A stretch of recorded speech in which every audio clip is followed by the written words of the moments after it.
ज्ञान याची मुळात फोडच अशी आहे V+ ज्ञान म्हणजे विशेष असे ज्ञान. आणि ज्या ज्ञानामुळे अंधश्रद्धा नाहीये, श्रद्धा आहे असे ज्ञान म्हणजे विज्ञान.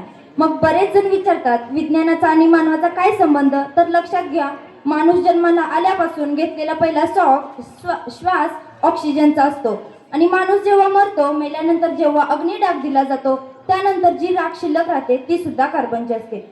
इथून विज्ञान सुरू होते. सकाळी उठल्यापासून ते रात्री झोपेपर्यंत आपल्या बरोबर विज्ञान असते.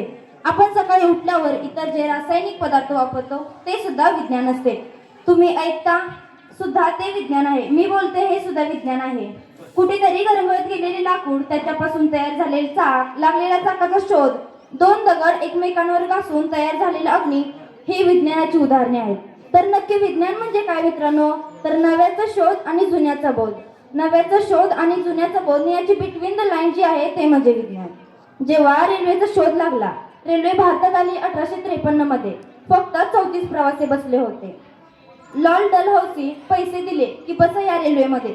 भारतीय लोकांची मानसिकता अशी होती, ती भूतात्मी आहे, ती डायन आहे, हे अशी मानसिकता होती भारतीय लोकांची. पण आज बघायला गेलं तर अशाच रेल्वेमध्ये लोक आज गर्दी करून बसतात. सांगायला गेलं तर लोक चमत्काराला नमस्कार करतात.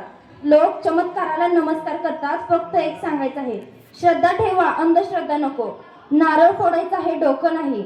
नरबळीचे प्रकार होतात, असे इतर प्रकार होतात, ते टाळून आपण विज्ञानवादी झालं पाहिजे. आपण विज्ञानवादी झाले असेल तर नक्कीच आपला समाज पुढे गेलेला असेल, आपला देश पुढे गेलेला असेल. मनपूर्वक धन्यवाद.